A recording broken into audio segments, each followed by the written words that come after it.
موضوع الدرس في بيان القدرة الكاملة والعلم الكامل لله تعالى سبحانه سورة الحديد تفسير ابن كثير. الحمد لله رب العالمين والصلاة والسلام على أشرف الأنبياء وسيد المرسلين سيدنا محمد وعلى آله وأصحابه أجمعين. اللهم صل على سيدنا محمد وعلى آل سيدنا محمد كما صليت على إبراهيم وعلى آل إبراهيم في العالمين إنك حميد مجيد. أعوذ بالله من الشيطان الرجيم. بسم الله الرحمن الرحيم. هو الذي خلق السماوات والأرض في 6 أيام ثم استوى على العرش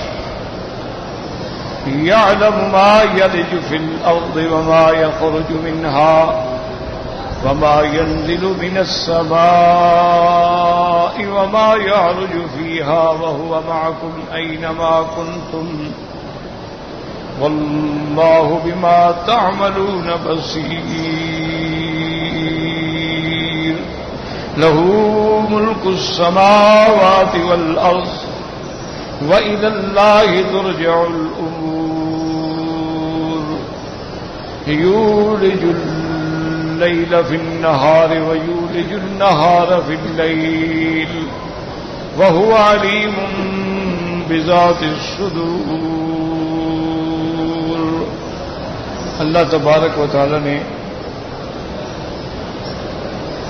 کلام مقدس کی ان آیات مبارکہ میں ارشاد فرمایا ہے هو الذی خلق السماوات والارض. یہ قاعدہ ہوتا ہے کہ ہر صورت کے اندر مثلا اگر کوئی دعویٰ ہے تو اس کے بعد لازم اس پہ دلیل ہے.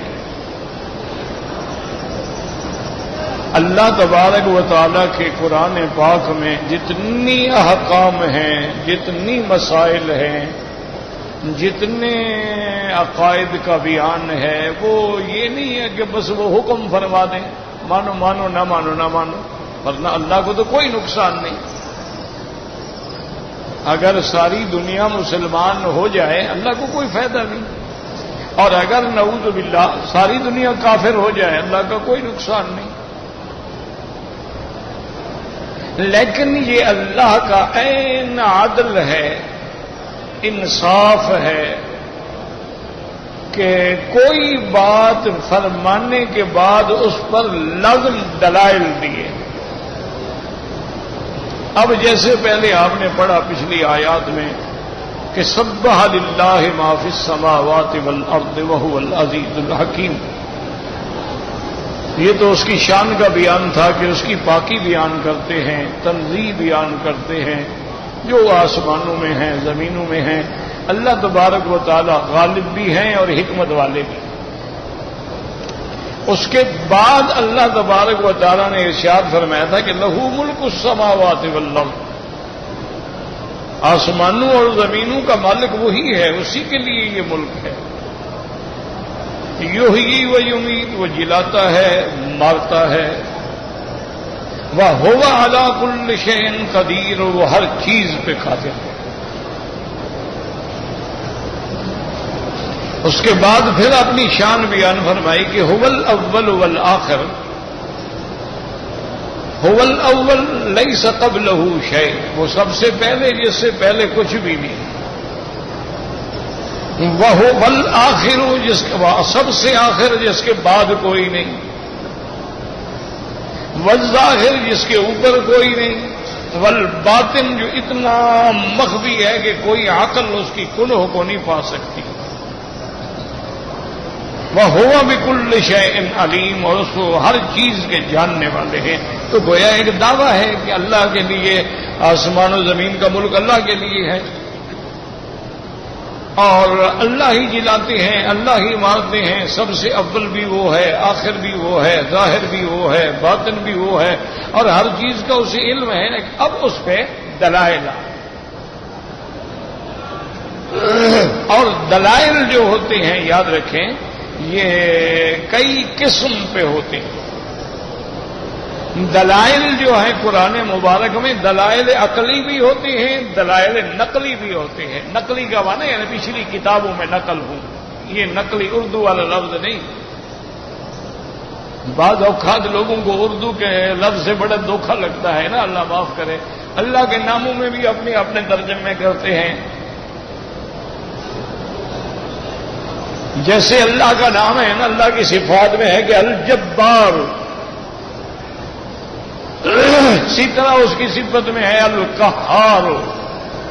تو اب اردو والے تو پھر وہی معنی کریں گے نا جی، او بڑا جبار ہے جی، نعوذ باللہ، یعنی اور بڑا قہار ہے، قہر کرنے والا، برباد کر دینے والا، نعوذ باللہ ثم نعوذ باللہ۔ یعنی اب یہ نہیں ہے کہ اس کے معنی جو تمہارے ہم کہتے ہیں فلانا بندہ جی بڑا جبار ہے، اور یار چھوڑیے تو بڑا عامر ہے، بڑا قہار ہے، تو یہ معنی نہیں کہ جو ہمارے ہاں مستعمل ہے اللہ کے قرآن کا بھی ہم وہی ترجمہ کریں۔ یہ لوگوں کو بڑا دھوکہ ہے۔ یاد رکھو جیسے ہمارے ہاں جبار یعنی ظالم ہے، قہار قہر کرنے والا ہے، اللہ تو ظلم سے پاک ہے۔ اللہ تبارک و تعالیٰ کی ذات جو ہے وہ تو ظلم سے منزہ ہے، وہ پاک ہے۔ اللہ نے نص میں فرمایا ان اللہ لا یظلم مثقال ذرہ، ذرے کے برابر بھی اللہ ظلم نہیں فرماتے۔ وما ربک بظلام للعبید، اللہ اپنے بندوں پہ کبھی ظلم نہیں کرتے، وہ ظلم سے پاک ہیں۔ اليوم تجزا كل نفس بما كسبت لا ظلم اليوم، اللہ فرمائیں کہ آج ہم ہر کسی کو اس کے عمل کا بدلہ دیں گے، کسی پہ ظلم نہیں ہوگا۔ تو وہ ظلم سے پاک ہے، اور پھر تم جبار کا معنی کیا کر رہے ہو؟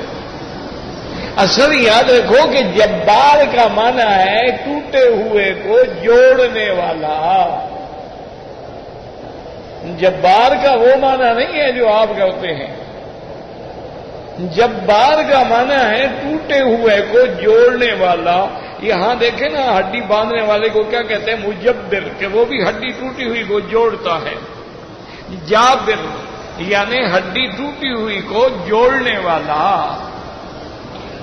تو ساری کائنات کے جوڑنے والا اور ہر ٹوٹے ہوئے کو جوڑنے والا جبار جو ہے وہ میرا اللہ ہے۔ جبار کا یہ معنی نہیں ہے کسی پہ جبر کرتے ہیں، وہ تو لا اکراہ فی الدین، دین میں تو جبر ہے نہیں۔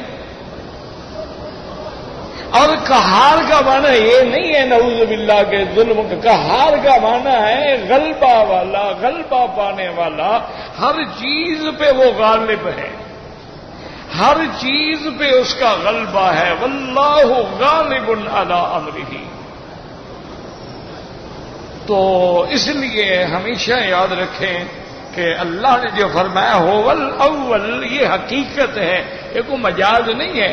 اس کی حضور سرکار دو عالم صلی اللہ علیہ وسلم نے ترجمہ بیان فرما دیا، هو الاول ليس قبله شيء وهو الاخر ليس بعده شيء وهو الظاهر ليس فوقه شيء وهو الباطن ليس دونه شيء وَهُوَ بِكُلِّ شَيْءٍ عَلِيمٌ۔ اور اللہ تعالیٰ کو ہر چیز کا جاننے والا ہے، ہر چیز کا علم ہے، کوئی چیز اللہ تبارک و تعالیٰ سے مخفی نہیں ہے۔ بِكُلِّ شَيْءٍ عَلِيمٌ، کل مضاف اور شے مضاف ہو گیا تو استغراق کا فائدہ ہو گیا۔ وہ ہر جگہ نہیں ہوتا ہے استغراق کا، کبھی کبھی اکثریت کے لیے بھی آ جاتا ہے۔ ہمیشہ ایک ترجمہ جیسے اللہ واق نے قرآن میں فرمایا کہ ہدہد نے آ کے کہا تھا وَأُوتِيَتْ مِن كُلِّ شَيْءٍ وَلَهَا عَرْشٌ عَظِيمٌ، وہ ملکہ جو ہے اس کو ہر چیز ملی ہوئی ہے. تو ہر چیز کا معنی یہ تھوڑا ہے کہ ہوائی جہاز تھے اس کے پاس، ہوائی جہاز تو بنے ہی نہیں تھے. تو معنی یہ ہے کہ اس دور میں جو ایک ملکہ کے لوازمات ملک ہوتے ہیں وہ اس کے پاس موجود ہیں. فوج ہے، محل ہے، وزیر ہیں، مشیر ہیں. کیا یہ نہیں ہوتا کہ ہر چیز جو بنی نہیں ہے وہ تو اس کے پاس نہیں ہے.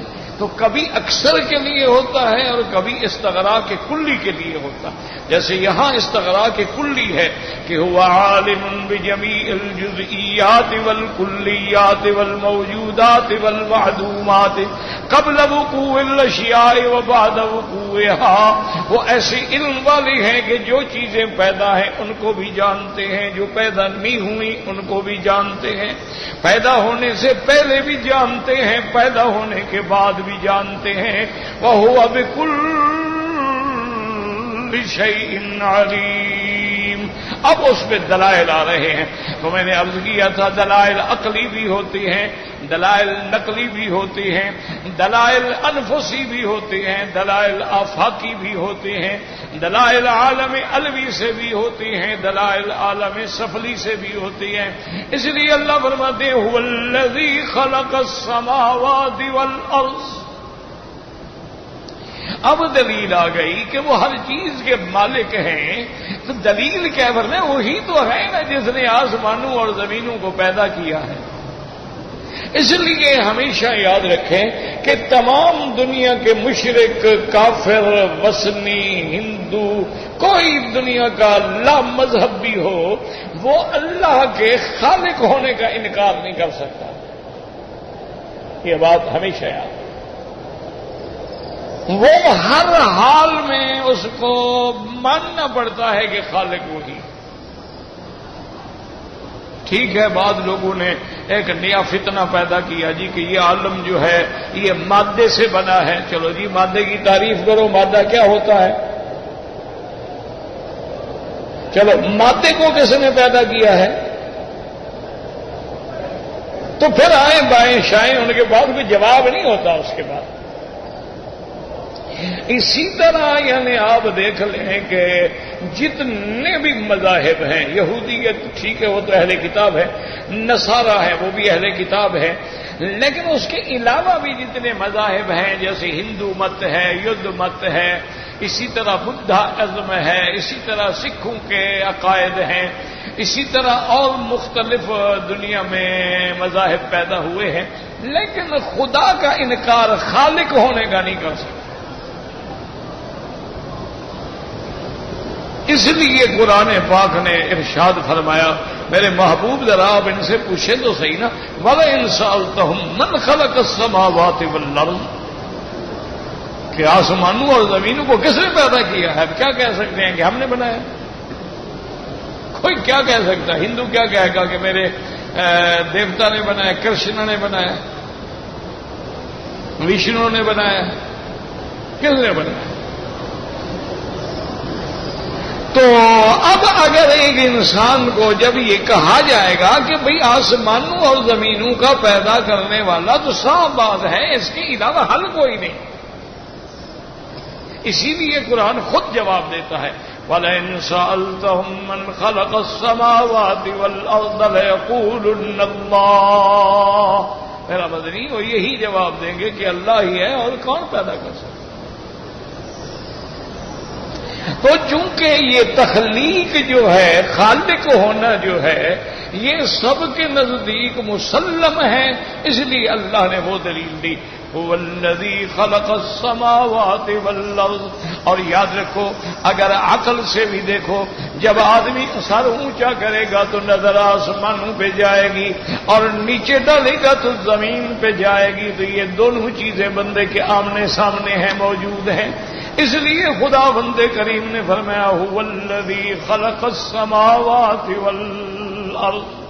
جیسے دوسرے مقام میں فرما دیا فَلَا يَنظُرُونَ إِلَى الْإِبِلِ كَيْفَ خُلِقَتْ. اللہ نے فرمایا کیا یہ غور نہیں کرتے، کیا تدبر نہیں کرتے کہ ہم نے اونٹ کو کیسا بنایا ہے. اللہ نے اونٹ کا کیوں ذکر کیا کہ مکہ والے جو مخاطب ہیں نا عرب لوگ، یہ اونٹ کے بڑے جاننے والے ہیں، ان کو تو اونٹ کی نسلیں یاد ہیں، یہ اونٹ کو بڑا پہچانتے ہیں کہ یہ فلاں نسل کا ہے، یہ فلاں کا ہے، یہ کالا ہے، یہ سفید ہے، یہ سرخ ہے، اس اونٹ میں یہ خصائص ہیں، یعنی یہ اتنا ماہر ہیں کہ تاریخ میں واقع آتا ہے کہ دو بھائی کسی دیہات میں سفر کر رہے تھے، تو دیہاتوں میں آپ کو پتا ہے نا کہ راستے ہوتے ہیں کھیتوں کے اندر، ادھر بھی کھیت ہے ادھر بھی کھیت ہے، درمیان میں وہ جا رہے تھے، تو ایک بھائی نے کہا کہ بھئی یہاں سے یہ نشان بتا رہے ہیں کہ اونٹ گزرا ہے، تو اس کا معنی ہے کہ آگے کوئی بستی ہوگی، کیونکہ اونٹ جو ہے آبادی کی طرف ہی جائے گا۔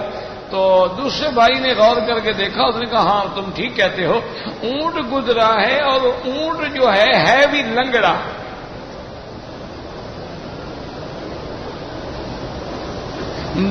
پہلے بھائی نے پھر غور کیا، اس نے کہا صرف لنگڑا نہیں بھائی جان، وہ اونٹ جو ہے نا ہے بھی کانا، اس کی ایک آنکھ ہے۔ پھر تیسرے نے کہا، اس نے کہا ٹھیک ہے بھائی جان، وہ لنگڑا بھی ہے، کانا بھی ہے، اور وہ خارش زدہ بھی ہے۔ یہ باتیں کرتے ہوئے جا رہے تھے کہ بستی کا ایک بندہ مل گیا، انہوں نے کہا یار کیا تم تقریر کر رہے ہو؟ اور نے کہا تقریر نہیں، ہم تو مسافر ہیں، راستہ بھولے ہوئے ہیں، جا رہے تھے، یہاں ہمیں اونٹ کے نشان نظر آئے، تو ہم نے کہا یہ اونٹ کے پاؤں ہیں، تو میرے بھائی نے کہا وہ لنگڑا ہے۔ اس نے کہا تمہیں کیسے پتہ لگا کہ لنگڑا ہے؟ اس نے کہا دیکھو نا قدم برابر نہیں رکھ رہا، ایک قدم برابر ہے، دوسرا قدم جو ہے وہ صحیح نہیں رکھ رہا، اس کا معنی ہے کہ لنگڑا ہے، ورنہ اس کے قدم برابر ہوتے، پاؤں برابر لگتے زمین پر۔ اور اس نے کہا اچھا تم کہہ رہے ہو کہ کانا ہے، تو یہ تمہیں کیسے پتہ لگا ہے کہ اونٹ کا؟ انہوں نے کہا دیکھو دونوں طرف کھیت ہیں، ایک طرف کے کھیت تو چرتا رہا، دوسری طرف کے کھیت کو نہیں چرا، مانا ادھر وہ دیکھ نہیں سکتا، جو اس کو نظر آیا وہ کھاتا گیا، جو آنکھ ہی نہیں وہ کیا کرتا؟ اس لیے ہم نے اندازہ لگایا ہے کہ وہ کانا بھی ہے۔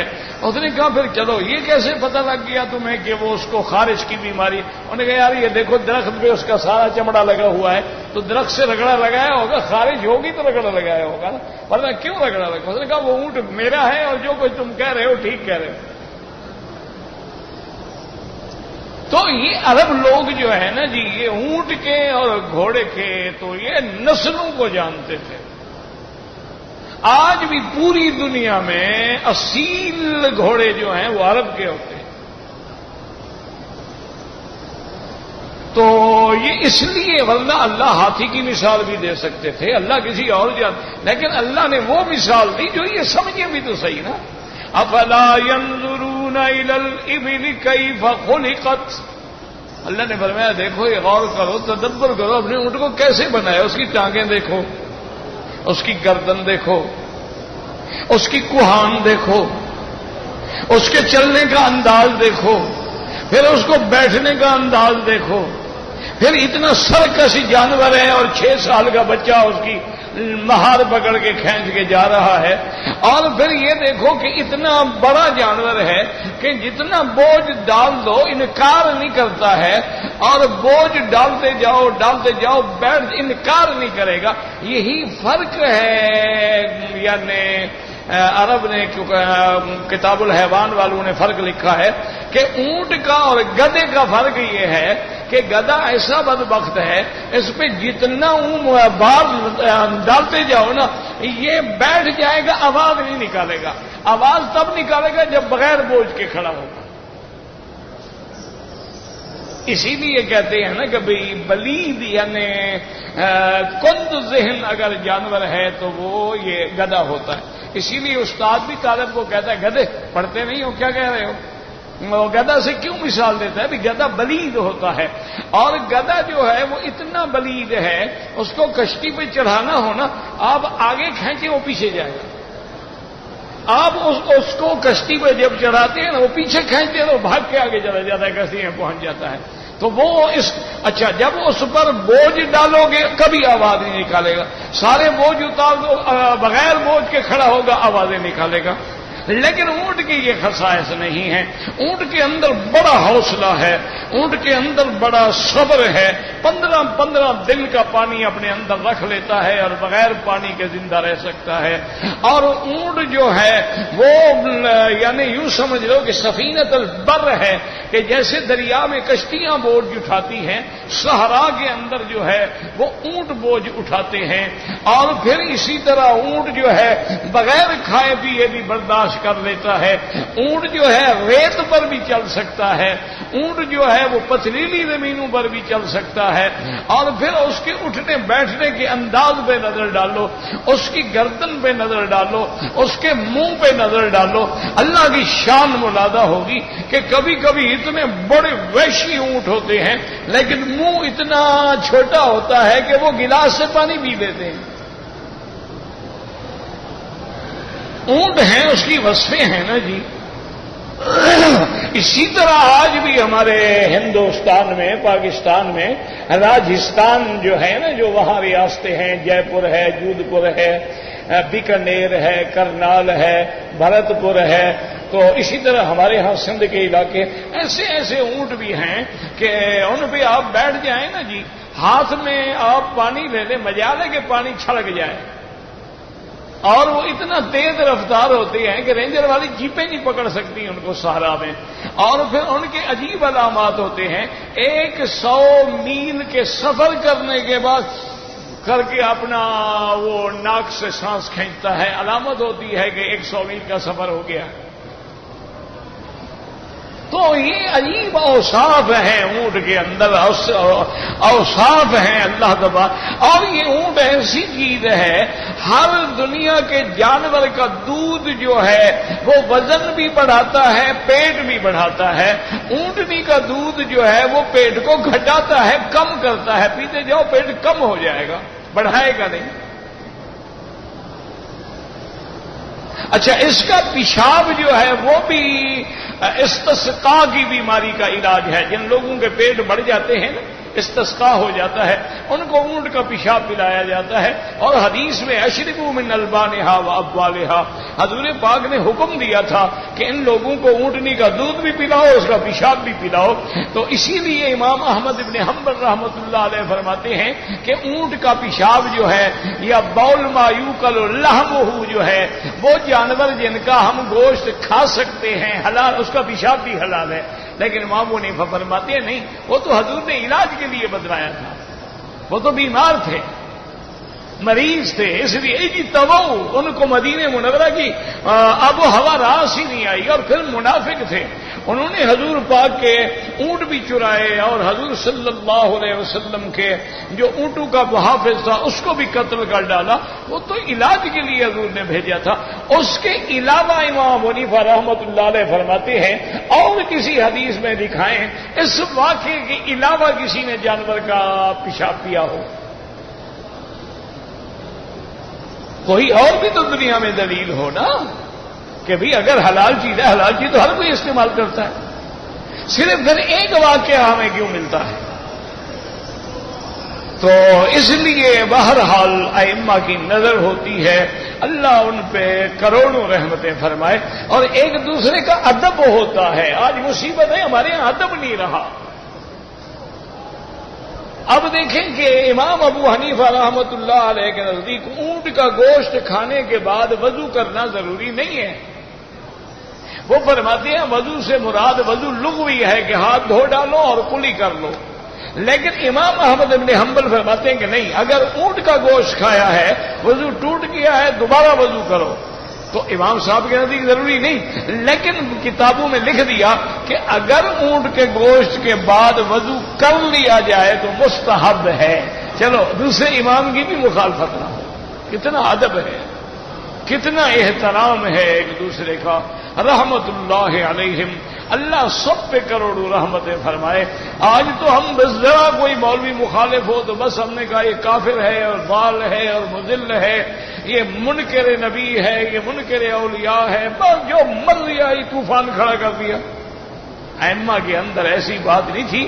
اگر کسی بات میں اختلاف ہو جاتا تھا تو کہتے تھے اللہ میرے بھائی پہ رحم فرمائے, اللہ میرے بھائی پہ رحم فرمائے، مسئلہ سمجھ ہی نہیں سکتا۔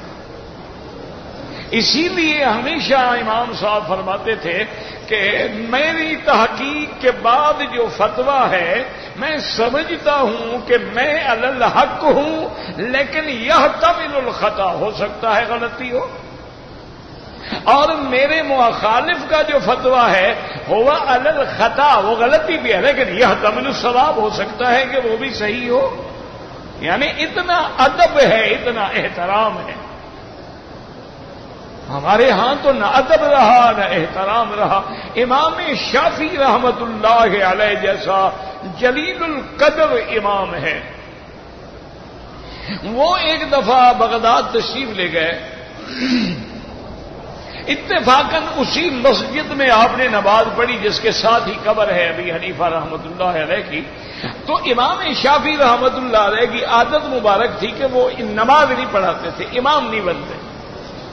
جب بھی کوئی ہوتا نا کسی شاگرد کو کہہ دیتے، کسی اور کو کہہ دیتے بھی نماز پڑھاؤ، وہ کہتے بھی نماز پڑھانے میں سارے مقتدیوں کی ذمہ داری بندے کے سر پہ آ جاتی ہے، میں نہیں اٹھانا چاہتا۔ تو اس دن ایسا اتفاق ہوا کہ جو ہی نماز کا وقت آیا اور اذان ختم ہوئی، تکبیر ابھی شروع نہیں ہوئی تو امام شافعی خود بخود مصلی پہ کھڑے ہوئے۔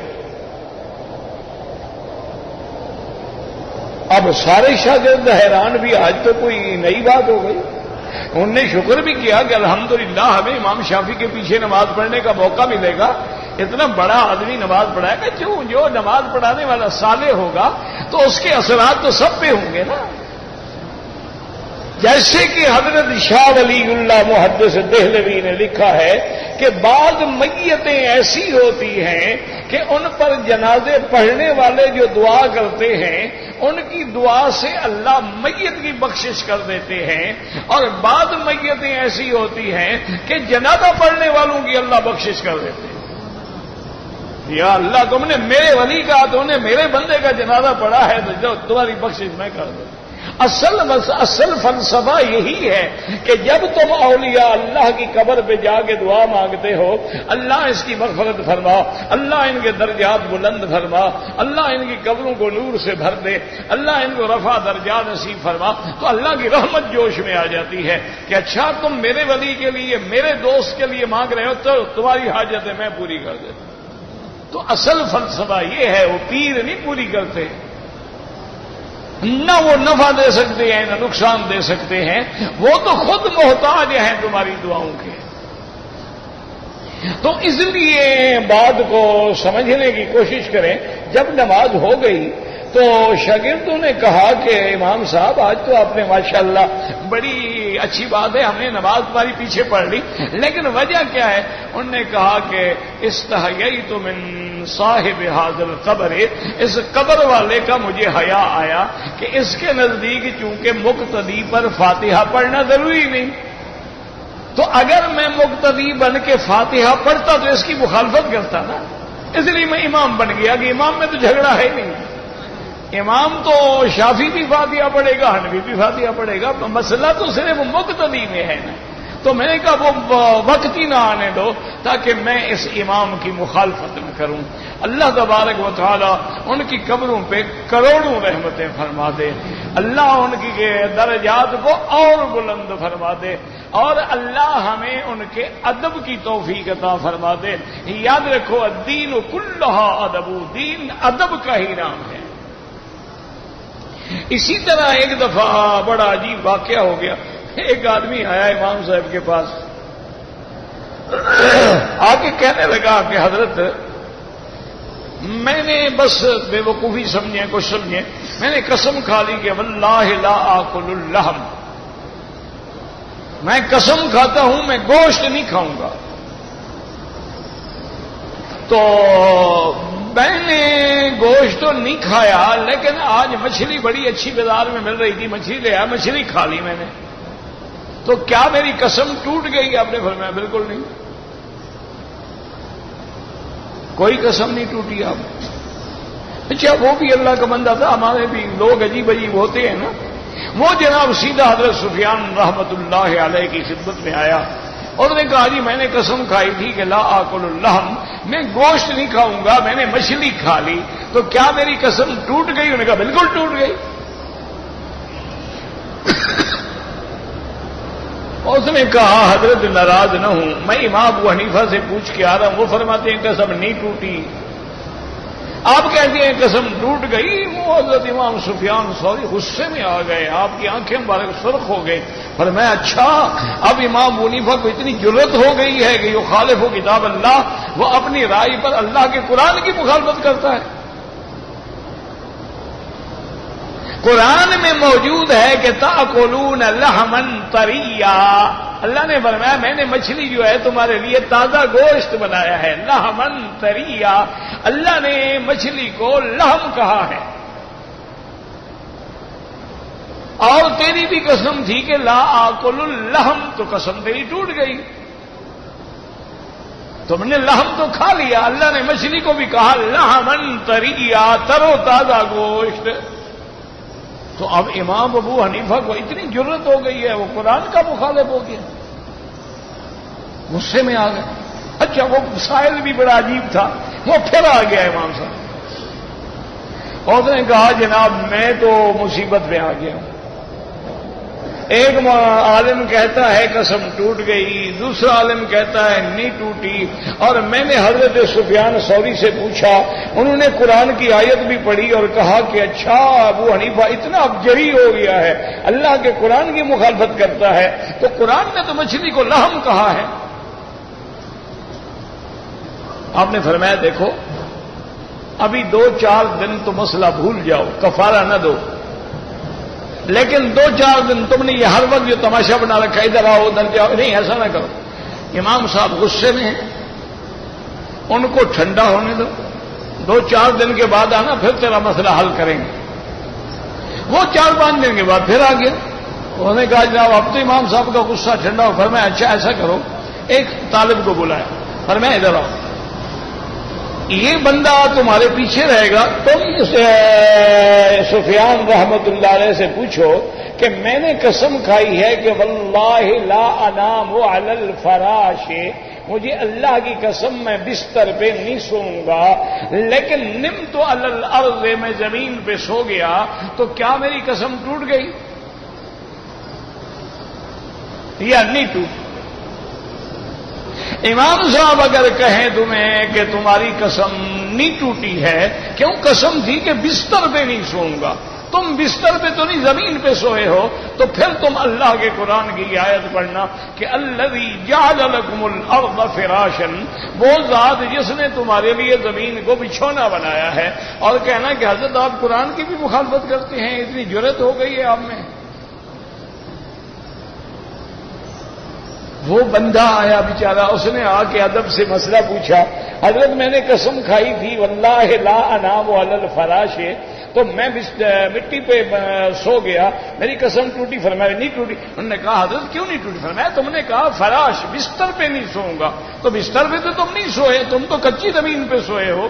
فرمایا اللہ نے قرآن میں تو کہا ہے نا الذی جعل لکم الارض فراشا، تو فوراً امام صاحب نے کہا رحم اللہ ابی حنیفہ، اللہ ابو حنیفہ پہ رحم کرے۔ فرمایا یہ تمہارا سوال جواب نہیں، تمہیں ابو حنیفہ نے سکھا کے بھیجا ہے، تمہارا دماغ یہاں نہیں پہنچ سکتا تھا۔ اللہ ان پہ کروڑوں رحمتیں فرمائے، ان کا، اور اس کو بلا ادھر آؤ بھائی، وہ جو فتویٰ امام وہ نہیں پڑھی وہ ٹھیک ہے، میں اپنا فتویٰ واپس لیتا ہوں۔ امام صاحب کی بات مجھے سمجھ آ گئی کہ جب کوئی قسم کھاتا ہے تو عرف و عادات کو سامنے رکھا جاتا ہے، لغت کو سامنے نہیں رکھا جاتا۔ ایک آدمی قسم کھا رہا ہے گوشت نہیں کھاؤں گا، اس کے نزدیک گوشت الگ چیز ہے، مچھلی الگ چیز ہے۔ ایک آدمی کہتا ہے یار 10 ریال کی مچھلی لے آؤ، وہ گوشت لے آتا ہے، وہ کہتا ہے بے وقوف میں نے مچھلی کہا تھا گوشت نہیں کہا۔ تو عرف میں مچھلی اور گوشت میں فرق کیا جاتا ہے، اس لیے اس کی قسم نہیں ٹوٹی ہے۔ انہوں نے کہا امام صاحب نے ٹھیک سمجھا، ان کا فتویٰ بھی ٹھیک تھا، اللہ ان پہ کروڑوں رحمتیں فرمائے۔ تو یہ اختلاف ہوتے تھے، علم کا اختلاف ہوتا تھا، یہ نہیں ہوتا تھا کہ سر پھٹوا لڑائیاں اور جھگڑے، اور ایک ایک محلے میں 4 مسجدیں اور 4 لاؤڈ سپیکر اور 4 مولوی، اور ہر مولوی کی اپنی تقریر۔ انا للہ وَإِنَّا إِلَيْهِ راجعون۔ اللہ پاک ہدایت عطا فرمائے۔ تو اس لیے ہمیشہ یاد رکھیں کہ اللہ نے جتنے دلائل دیے ہیں وہ دلائل ایسے یعنی مضبوط ہوتے ہیں جس کا توڑ کوئی نہیں۔ وَالَّذِي خَلَقَ السَّمَاوَاتِ وَالْأَرْضَ، اور یہ بھی یاد رکھو کہ جہاں جہاں لفظ سماوات ہے وہاں جمع ہے، اور جہاں لفظ ارض ہے بظاہر مفرد ہے چاہے جنس مراد ہو، لیکن اللہ پاک نے جمع کا لفظ کہیں بھی نہیں فرمایا۔ ان فی خلق السماوات والارض، تو وجہ کیا ہے یاد رکھو، علماء نے فرمایا کہ 7 آسمان ہیں اور ہر آسمان کو اللہ نے ایک مختلف چیز سے پیدا کیا ہے۔ اصل میں یاد رکھیں کہ کیا تھا کہ سب سے پہلے میرے اللہ کا عرش جو ہے وہ پانی پہ تھا، وَكَانَ عَرْشُهُ عَلَى الْمَاءِ، اور اس کے بعد جو ہے یاد رکھو ایک بات سمجھیں، یہ اللہ والوں کی باتیں ہیں، اگر قرآن و حدیث کے مطابق ہوں تو الحمدللہ، اور اگر خدا نہ کرے کوئی بات اسلاف کے خلاف ہو تو پھر ہم خاموش ہو جائیں گے، ان کو کچھ کہیں گے نہیں۔ یہ ایک قاعدہ ہے، اصول یاد رکھو، تمام علماء کا یہ قاعدہ ہے کہ بھئی کلام صوفیہ در شریعت حجت نیست۔ یہ صوفی لوگ جو ہوتے ہیں نا، ان کی بات جو ہے شریعت میں دلیل نہیں ہوتی، لیکن ان کو کہو کچھ نہیں، کوشش کرو ان کی کلام کی تعویل ہو سکے، اگر نہیں ہو سکتی ہے خاموش ہو جاؤ، وہ جانے ان کا خدا جانے، پتہ نہیں انہوں نے کس حال میں بات کی تھی، ان پر اس وقت کیا کیفیات طاری تھی، وہ اپنے حب خدا میں اور حب رسول میں کتنے مستغرق تھے۔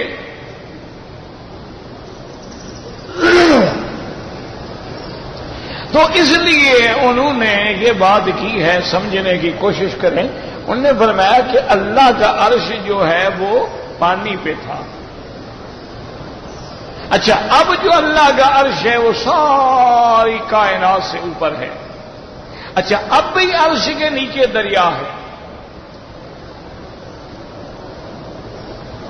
اب بھی عرش کے نیچے دریا ہے، او بڑا عظیم دریا ہے۔ اسی لیے کبھی اللہ آسمانوں سے ڈائریکٹ پانی برساتے ہیں، یعنی بارش جو آتی ہے یا پانی آتا ہے کبھی براہ راست آسمانوں سے آتا ہے۔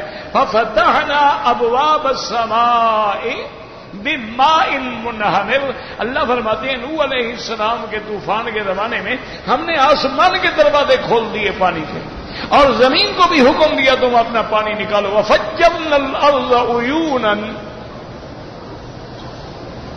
زمین کو حکم دیا کہ چشمے نکالو۔ فَالْتَقَى الْمَاءُ عَلَىٰ أَمْرٍ قَدْ قُدِرَ، یاد رکھو قرآن کو تدبر کیا کرو۔ فَالْتَقَى الْمَاءُ، حالانکہ یہاں 2 پانی ہے نا، ایک آسمان سے اترا اور ایک اللہ نے حکم دیا زمین سے کہ پانی کو نکالو، اور آسمان سے بھی پانی برسایا، تو پانی کتنے ہو گئے؟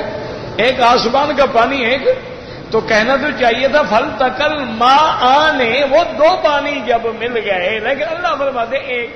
فَالْتَقَى الْمَاءُ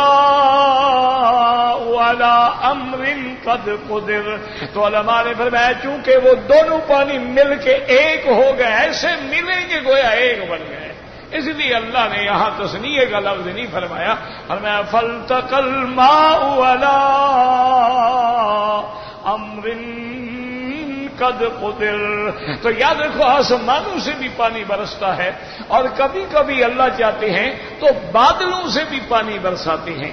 أَأَنْتُمْ أَنزَلْتُمُوهُ مِنَ الْمُزْنِ أَمْ نَحْنُ الْمُنزِلُونَ، اللہ فرماتے ہیں مزن کہتے ہیں بادل، کیا ان بادلوں سے پانی تم برساتے ہو کہ ہم برساتے ہیں؟ اسی طرح فرماتے ہیں هُوَ الَّذِي يُرْسِلُ الرِّيَاحَ بُشْرًا بَيْنَ يَدَيْ رَحْمَتِهِ حَتَّى إِذَا أَقَلَّتْ سَحَابًا ثِقَالًا سُقْنَاهُ إِلَىٰ بَلَدٍ میت. اللہ جب رحمت کی ہوائیں چلاتی ہیں، خوشخبری دینے والی ہوائیں ٹھنڈی ٹھنڈی، تو آدمی کہتے ہیں یار کہیں بارش آ رہی ہے. دیکھو نا ہوا بہت ٹھنڈی ہو گئی، اچانک ٹھنڈی ہو گئی ہے، مانا ہے کہیں بارش قریب ہو رہی ہے یا بارش آنے والی ہے. تو پھر جب وہ بادل پانی کے بھر جاتے ہیں، پھر ہم حکم دیتے ہیں کہ چلو فلاں جگہ چلو اور فلاں جگہ برسو. تو یاد رکھو کہ کبھی پانی بادلوں سے برستا ہے اور کبھی پانی آسمانوں سے برستا ہے. تو پہلے عرش کس چیز پہ تھا؟ پانی پہ. اب عرش کے نیچے کیا ہے؟ دریا ہے. تو یاد رکھو پانی رحمت کی علامت ہے جیسے آگ غضب کی علامت ہے. ایک بات یاد رکھو، کہتے ہیں نا فلاں آدمی آگ بگولا ہو گیا، کیا مانا ہے؟ ناراض ہو گیا.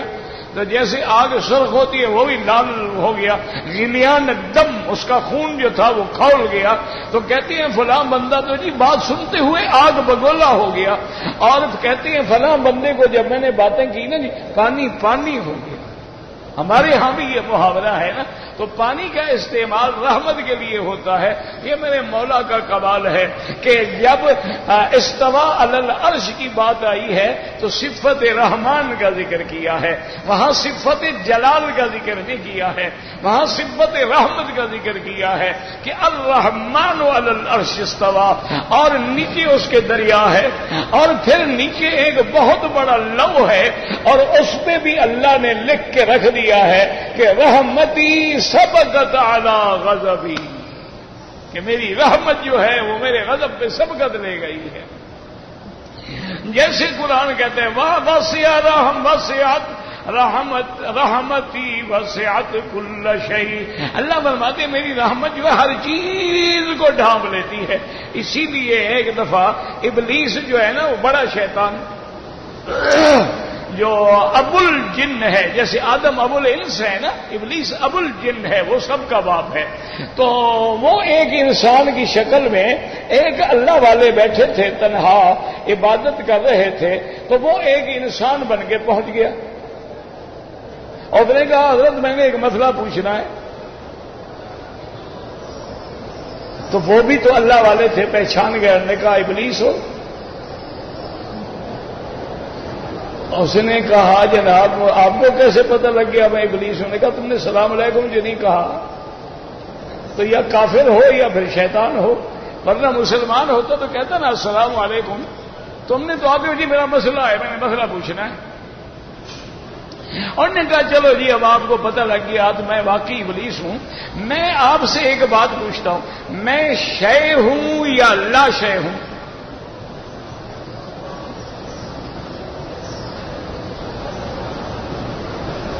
جی آپ مجھے مسئلہ بتائیں، میں شے ہوں یا لا شے ہوں؟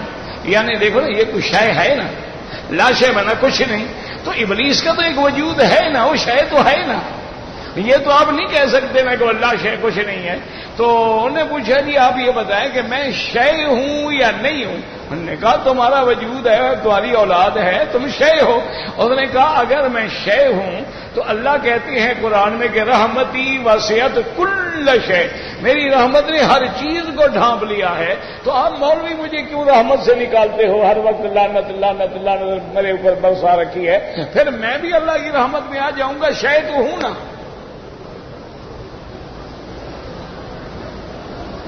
یہ نہ کہا کرو کہ دلائل نہیں ہوتے، دلائل تو ابلیس کے پاس بھی ہوتے ہیں. دلائل جو قبروں پہ سجدہ کرتے ہیں نا ان کے پاس بھی ہوتے ہیں. دلائل جو غیر اللہ کی نظر نیاز چڑھاتے ہیں ان کے پاس بھی ہوتے ہیں. دلائل جو ہیں حضور کی نعتیں جو گا گا کے پڑھتے ہیں ان کے پاس بھی ہوتے ہیں. لیکن دلائل حق کا الگ چیز ہے اور دلائل باطلہ الگ چیز ہے.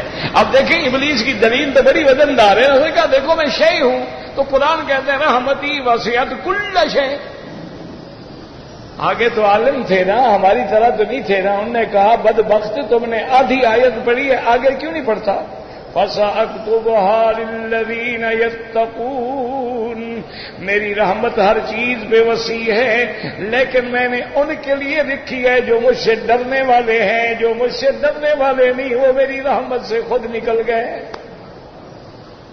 تو انہوں نے فرمایا بدبخت تو اللہ کی رحمت سے خود نکلا ہے نا، اللہ نے تو نہیں نکالا. تو تو اگر کوئی بدبخت ہوگی اللہ کی رحمت سے نکل جائے اس کی اپنی بدبختی ہے، ورنہ اللہ کی رحمت جو ہے وہ تو ہر چیز پر غالب ہے۔ تو اس لیے فرمائے والذی خلق السماوات والارض فی 6 ایام ثم استوى علی العرش، وہ ذات جس نے آسمانوں اور یاد رکھو آسمان بھی ساتھ ہیں اور زمینیں بھی ساتھ ہیں، یہاں زمینوں کے ساتھ ہونے کا ذکر نہیں ہے، لیکن دوسری آیت میں ذکر موجود ہے وَمِنَ الْأَرْضِ مِثْلَهُنَّ، کہ جیسے آسمان ساتھ ہیں زمینیں بھی انہی کی طرح ساتھ ہیں۔ اللہ نے 7 آسمان بنائے ہیں اور 7 زمینیں بنائی ہیں۔ یاد رکھو آسمانوں کے درمیان میں فاصلہ جو ہے وہ تو بالاتفاق ہے، اس میں کوئی اختلاف نہیں۔ تمام دنیا کے مفسر اس پہ متفق ہیں کہ ہر آسمان کے درمیان فاصلہ ہے، ایک پھر دوسرا پھر تیسرا۔ البتہ زمینوں کے بارے میں اختلاف ہے، بعض علماء کہتے ہیں کہ زمین کے پرت تو ساتھ ہیں لیکن ایک دوسرے سے جڑے ہوئے ہیں، ان میں فاصلہ نہیں ہے۔ آپ زمین کھودے نا دیکھیں مختلف پرتیں آتی جاتی ہیں۔ اچھا یہ جب زلزلہ آتا ہے کیا زمین کے نیچے وہ پلیٹیں ہیں نا، وہ پلیٹیں جب اپنی جگہ چھوڑتی ہیں تو زلزلے آ جاتے ہیں۔ تو زمین کی پرتیں ہوتی ہیں، وہ کہتے ہیں زمین 7 پرت ہے لیکن ملے ہوئے ہیں، اور بعض علماء فرماتی ہیں کہ نہیں وہ 7 زمینیں جو ہیں ان میں بھی فاصلہ ہے، چاہے کہ ہم ان کو سمجھ نہیں سکتے ہیں۔ اور یاد رکھیں اللہ نے جنت جو ہے وہ اونچے مقام پہ جنت آسمانوں میں ہے، اور جہنمیوں کا مقام جو ہے وہ اسفل سافلین ہے، وہ مقام علیین ہے اور یہ مقام سجین ہے۔ اب اللہ نے فرمایا آسمانوں پہ نظر ڈالو، زمینوں پہ نظر ڈالو، کس نے پیدا کی؟ هو الذی خلق السماوات والارض فی 6 ایام ثم استوى علی العرش۔ اچھا جس نے بنائے تو مالک وہ ہوگا یا تم ہوگے؟ وہی ہے، جس نے آسمان بنائے ہیں تو بنانے والا ہی مالک ہوگا نا۔ تو اب وہ دعویٰ سچا ہو گیا، لہ ملک السماوات والارض یحیی و یمیت واللہ اعلم۔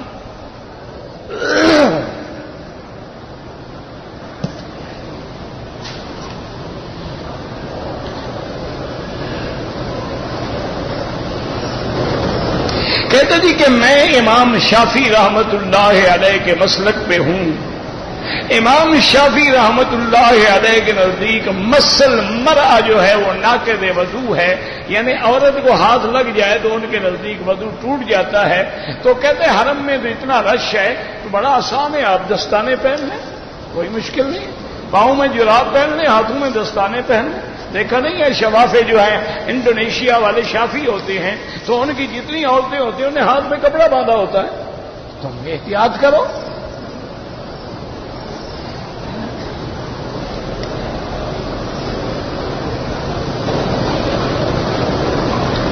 کہتا ہے جی کہ میری بیوی نے عمرہ کیا، صفا مروہ دوڑنے کے بعد ابھی اپنے بال نہیں کاٹے تھے تو دوسری عورت کے بال کاٹ دیے، کوئی بات نہیں، کوئی جرمانہ نہیں، کچھ نہیں۔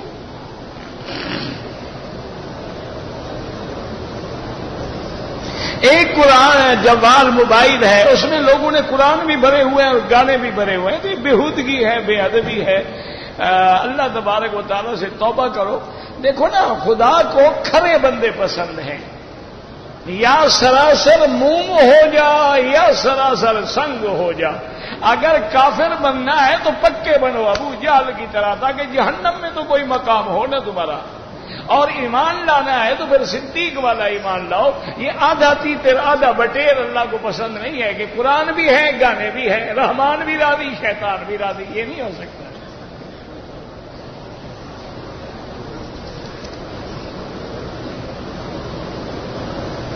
ایک آدمی انڈیا سے بغیر احرام کے آیا، وہ عمرہ بھی کرے اور ایک دم بھی ادا کرے۔ اگر جتنے احرام باندھے تب بھی دم پڑ گئی، چونکہ میقات یلملم تھا وہ گزر گیا۔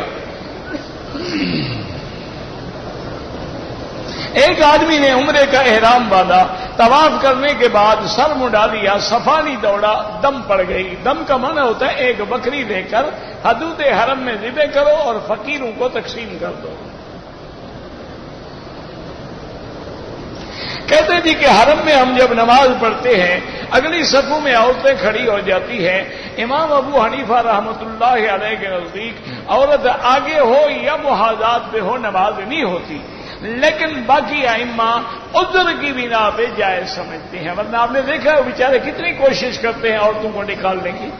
اب وہ نہ نکلیں تو ہمارا فرض ہے کہ ہم اپنی عورتوں کو سمجھائیں کہ بھئی اذان سے 15 منٹ پہلے نکل جاؤ، بعد میں جا کے اپنے طواف پورے کرو. تو بہرحال اللہ قبول فرمائے، لیکن امام صاحب بڑے سخت ہیں، وہ کہتے ہیں نماز نہیں ہو. ان کے لیے پھر یہ ہے کہ دیکھا کرو بھی ہمارے آگے سب میں عورت نہیں، وہاں کھڑے ہو یا پھر کسی ستون کے پیچھے کھڑے ہو جائے، آگے کھڑا کوئی ہو ہی نہیں سکتا، یا کم از کم آگے اپنا کوئی بیگ شیک رکھ کے سترا بنا لیں.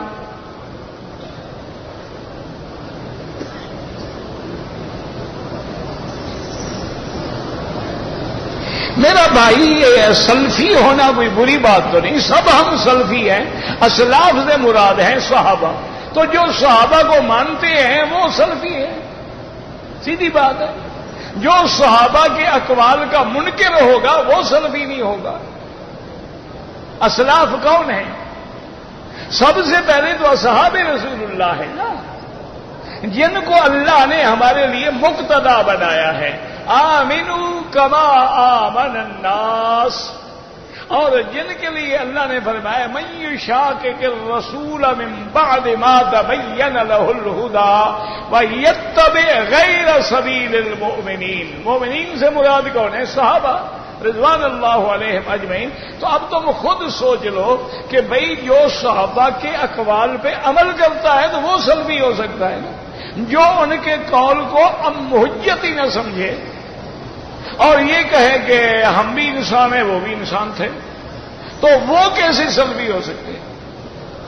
اب دیکھیں نا جی کہ مثلا 20 تراویح کی بنیاد جو ہے، اصل میں تراویح تو موجود ہے نا کہ حضور نے خود بھی پڑھائی،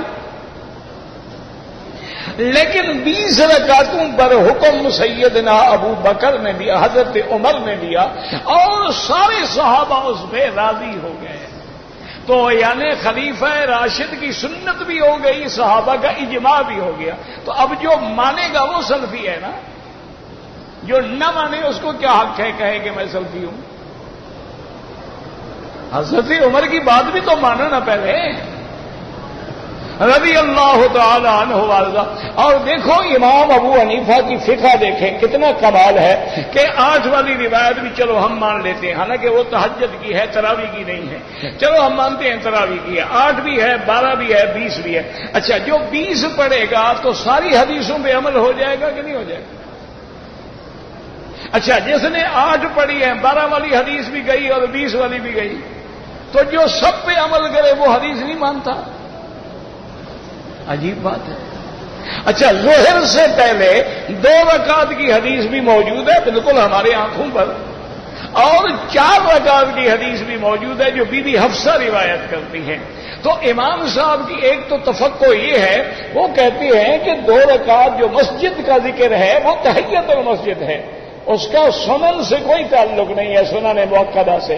ورنہ حضور تو سنتیں گھر پڑھ کے تشریف لاتے تھے.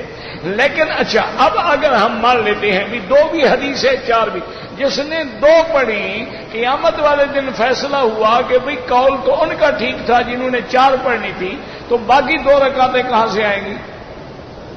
اچھا ہم نے 4 پڑھی، قیامت میں فیصلہ ہوا کہ نہیں وہ 2 والے صحیح تھے، تو ہماری 2 نفل بن جائیں گی. ہمارا کیا گھاٹا رہے گا؟ ہمارا کیا نقصان ہوگا؟ چلو 2 سنت ہو جائیں گی، 2 نفل کا ثواب مل جائے گا.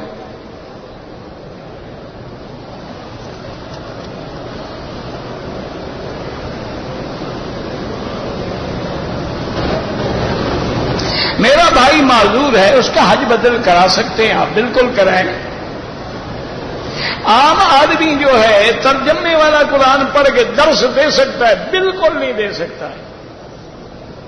پہلے کسی عالم کے پاس بیٹھ کے اس ترجمے کو سمجھو، اور پھر تراجم کوئی ایک ترجمہ ہے، سینکڑوں تراجم ہیں قرآن پاک کے، اور بعد فرقے باطلہ نے بھی ترجمے کیے، مرزائیوں نے بھی ترجمے کیے ہیں، روافض نے بھی ترجمے کیے ہیں، خوارج نے بھی ترجمے کیے ہیں.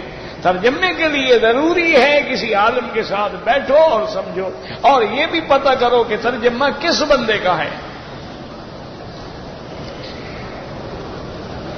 ایک آدمی بیمار، اللہ ہر بیمار کو شفا عطا فرما۔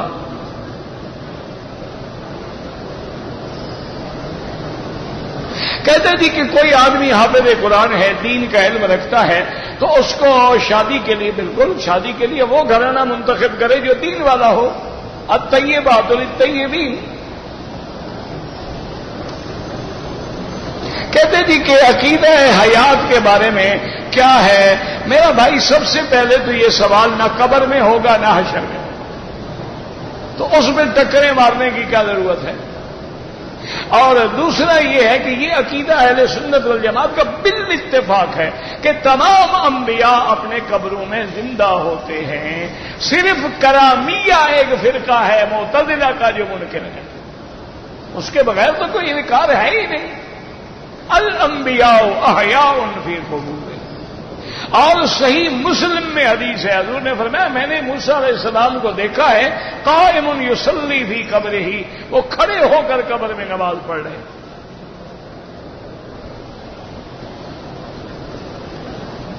صلاۃ تسبیح ایک فضیلت ہے، ضعیف حدیث ہے، پڑھیں تو مسئلہ نہیں، نہ پڑھیں ضروری نہیں، کیونکہ محدثین کا قاعدہ ہے فضائل میں ضعیف حدیث بھی وہ لے لیتے ہیں۔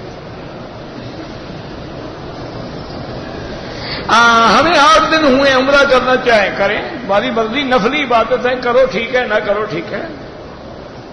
کعبے کے اندر اگر داخل ہوں پھر جدھر چاہو منہ کرو، چاروں طرف کر سکتے ہو۔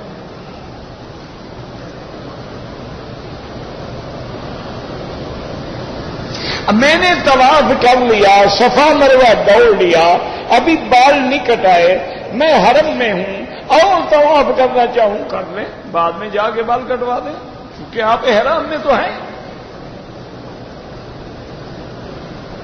اگر کوئی آدمی طواف کے 7 چکروں میں قرآن پڑھتا رہے، ٹھیک ہے، اللہ کا ذکر ہے اور قرآن سے بڑا ذکر کیا ہے، لیکن افضل یہ ہے کہ سبحان اللہ والحمد للہ لا الہ الا اللہ اللہ اکبر یہ پڑھو۔ اگر طواف میں قرآن پڑھنا افضل ہوتا تو میرا محبوب تو قرآن ختم فرما دیتے طواف میں، آپ نے کیوں نہیں پڑھا؟ ویسے جائز ہے۔